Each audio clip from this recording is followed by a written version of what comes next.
Ursula K. Leguin's sixth and final Earthsea novel, The Other Wind, begins with this interaction between Alder, a common village sorcerer with a great knack for mending, and the former archmage Ged, or Sparrowhawk, on Gont. And Alder has traveled a very long way to get to Ged, to get some advice from him about something. And he finds Ged engaged in daily chores, maintaining their farm. And he tells him, hey, you must be tired, take a nap. Once you wake up, we'll chat in the cool of the evening or the cool of the morning. We'll figure this out. And so Alder wakes up from a refreshing nap without any terrible dreams. He's having quite a few, as we're going to see in just a moment.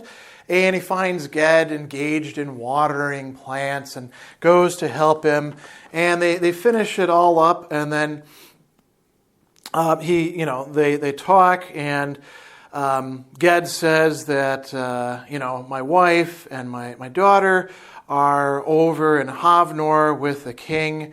And the truth is, I'm tired this evening, not much disposed to weighing heavy matters. You look tired too. So a bowl of soup maybe and another glass of wine, some sleep, and we'll talk in the morning. And then Alder says something that's prefiguring what's going on. All with pleasure, Lord, but for the sleep, that's what I fear. Ged says, you fear to sleep? And Alder says, dreams. Ah, you had a good nap there in the grass, I think. And Alder says, the sweetest sleep I've had since I left Roke Island. I'm grateful to you for that boon, Lord. Maybe it will return tonight, but if not, I struggle with my dream and cry out and wake, and I'm a burden to anyone near me. I'll sleep outside if you permit. And Sparrowhawk says, it'll be a pleasant night. And before midnight, wakened by a cry, voices outside, he leapt up and went to the door. It was only Alder struggling with nightmare amid sleepy protests from the henhouse. Alder shouted in the thick voice of dream, then woke. Starting up in panic and distress, he begged his host's pardon and said he would sit up a while under the stars. Sparrowhawk went back to bed. He was not wakened again by Alder, but had a bad dream of his own. And Ged himself dreams of the wall of stones, one that he has remembered before. Then the next morning, he is going to talk to Alder and start to get the real story from him about what is going on. And they have, a cup of warm barley gruel.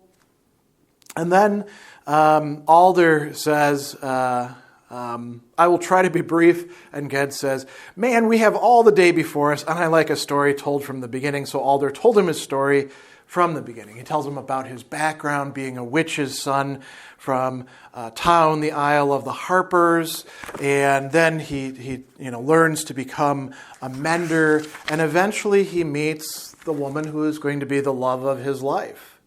Here's the description. He had become a mender, then a sorcerer with a modest practice and local reputation for his gift. When he was about 30, he went to the principal city of the island, Maoni, with a harper who was playing for a wedding there. He would mend the harper's strings as they were breaking. A woman sought him out in their lodging, a young woman not trained as a witch, but she had a gift, she said, the same as his, and wanted him to teach her. And indeed, she had a greater gift than his.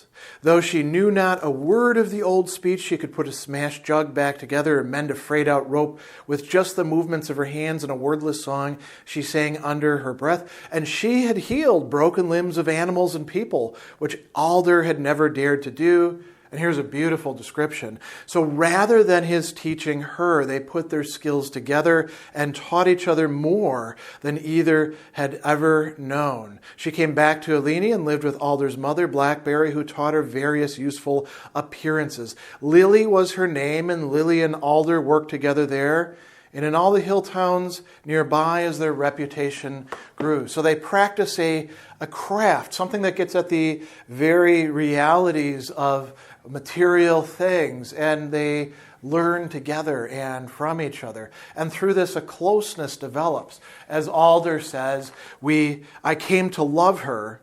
They fell in love together. Her hair was dark with a shining of red gold in it. There was no way he could hide his love from her, and she knew it and returned it. So far, so good. What a wonderful story, right? Two people who fall in love together, and make a life that is, partly magic and partly good sense and, intimacy and all those things.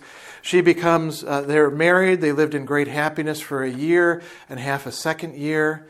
Alder says, nothing was wrong at all until the time came for the child to be born, but it was late, and then very late. The midwives tried to bring on the birth with herbs and spells, but it was as if the child would not let her bear it. It would not be separated from her. It would not be born, and it was not born. It took her with it. After a while, he said, we had great joy, and my sorrow was in that degree. I could bear it. You know how it is. There was not much reason to be living, I could see, but I could bear it. But then, in the winter, 2 months after her death, there was a dream came to me. She was in the dream. And this is what the key thing is here. It's not just grief. It is a dream that occurs. Alder is going to meet her at the Wall of Stones. We know the Wall of Stones from the Earthsea stories and from what Ged is going to say as the wall that separates the dead from the living in the dry land. Alder doesn't actually know what this is when it's happening. So he says, I stood on a hillside. Along the top of the hill, running down the slope, was a wall, low like a boundary wall between sheep pastures. She was standing across the wall from me below it. It was darker there. She was calling to me. I heard her voice saying my name, and I went to her. I knew she was dead. I knew it in the dream, but I was glad to go. I couldn't see her clear, and I went to see her to be with her. And she reached out across the wall. It was no higher than my heart. I had thought she might have the child with her, but she did not. She was reaching out her hands to me. So I reached out to her, and we took each other's hands. And Ged says, you touched? And he said, I wanted to go to her, but I couldn't cross the wall. My legs wouldn't move. I tried to draw her to me and wanted to come. It seemed as if she could, but the wall was there between us. We couldn't get over it. So she leaned across to me and kissed my mouth and said my name. And she said, set me free. And now notice, they didn't just touch with their hands. They are able to kiss. They have an embrace, the dead and the living, across the wall that separates them. So he says, I thought if I called her by her true name, maybe I could free her, bring her across that wall. And I said, come with me, Mevra. But she said, that's not my name, Hara. That's not my name anymore. And she let go my hands, though I tried to hold her. She cried, set me free, Hara. But she was going down into the dark. It was dark down that hillside below the wall. I called her name and her use name and all the dear names I'd had for her. But she went on away, and then I woke. So it's a dream in which he can't save her. He can't bring her back. And notice that he talks about using her true name, her use name, and all these other names of intimacy and friendship and affection. And none of it works. So Sparrowhawk says, you actually gave me your name. And then he says, do you know what that place is? And he explains to him what the wall means. It's the wall that separates the living and the dead. And then he tells him something very interesting. Hara, you are the first man I ever knew or heard of among all the great mages in the lore of Roke or Palm or the Enlades who ever touched, who ever kissed his love across the wall. And he says, what was it like? And Alder says, I don't know, I can't tell you. I don't remember the physical sensations in that case. But she's asking him, set me free, right? And so that's part of what he carries with him. And he says, I took it for a dream. It troubled me, but I cherished it. It was like a harrow on my heart's ground to think of it. A harrow is a trench, right? Dug into it, scarred into his heart. And yet I held to that pain, held it close to me. I wanted it. I hoped to dream again. It's great love that is motivating this between them, right? So this is something quite important. Then 9 days later, he has another dream. I was in the same place, but high up on the hill. I saw the wall below me across the slope. So he sees it. He's like, oh, maybe I can see her again. So he rushes down, and she's not there. Instead, there is somebody else who he knows, his old teacher, Gannet, who was in fact, a mage who named him. He had been dead these 5 years, and what was he doing? He kept prying and straining at a stone with his fingers. At first, Alder thinks that the guy is trying to fix the wall. As it turns out, no, he's actually trying to pull a stone out of the wall to start to undo this wall of stones. And he says, help me, set me free. And the idea is maybe if the wall gets broken, that's how they would be set free. And, that's not a great dream right there. He's not seeing his wife. And then something else happens. He stood up and reached across the wall as she had done and caught my hand. But his hand burned with fire or with cold, I don't know, but the touch of it burned me. So I pulled away, and the pain and fear of it woke me from the dream. He held out his hand as he spoke, showing a darkness on the back and palm like an old bruise. And he says, I've learned not to let them touch me. The touch of the dead hurts him, except for, of course, the touch of his love, right? Who he never gets to see again in these dreams. It's many, many other dead coming to him and calling him by his name. It says, the next night when he slept again, he found himself on that hill. He went down to it, hoping to find his wife there. Instead, it's a crowd of shadowy people, some clear, some dim, some he seemed to know, others he did not know. All of them reached out their hands to him as he approached and called him by his name. Hara, let us come with you. Hara, set us free. And he says, it's a terrible thing to hear one's true name called by strangers, and it's a terrible thing to be called by the dead. He tries to turn and go back up the hill, but he finds himself unable to do so. And he wakes up from the dream, and then the next night, it's the same thing over and over and over again. The hillside, the wall of stones, the dead asking to be set free, some of them picking away at the wall of stones. So, what to do in such a case? The harper who he works for can tell that there's something wrong, and he sends him to a mage, Beryl, a wizard at Ea, another one of the important islands, actually one of the first to come out of the sea. And Beryl says, this is actually a matter for those wise of Roke. And he spends a good bit of time there at the island of Roke with the masters trying to figure out what to do with him. And then finally the patterner sends him on to Ged. And Ged can't do that much for him other than hear the story and do some speculations and also have him fix a picture. But then he has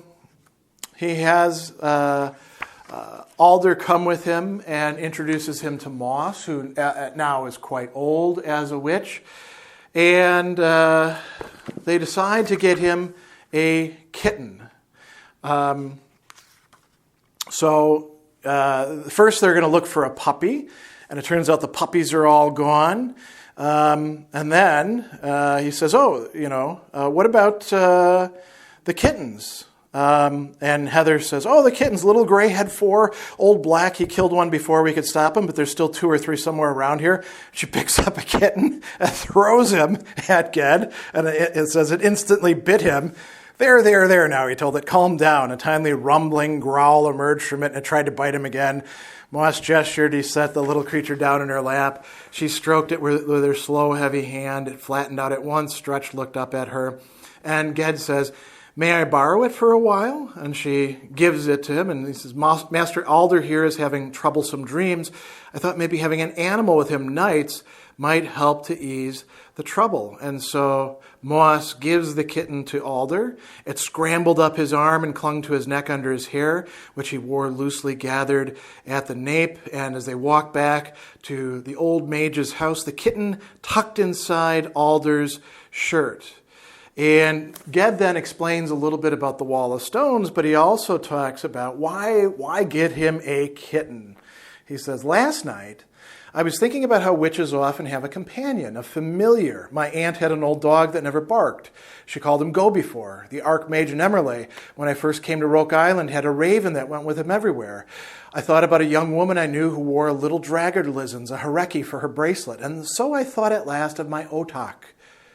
Then I thought, if what Alder needs is to keep him on this side of the wall is the warmth of a touch, why not an animal? Since they see life, not death. Maybe a dog or cat is as good as a master of roque. And then we find out, so it proved. The kitten, evidently happy to be away from the household of dogs and tomcats and roosters and the unpredictable heather, tried to show that it was a reliable and diligent cat patrolling the house for mice, riding on Alder's shoulder under his hair when permitted, and settling right down to sleep, purring under his chin as soon as he lay down.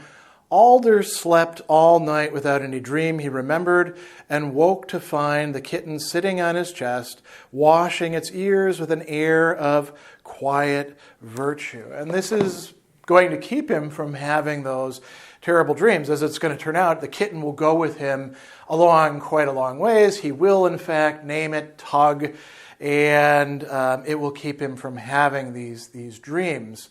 So this is where the book essentially begins, with a problem and something that Sparrowhawk or Ged realizes is some kind of important change in the works.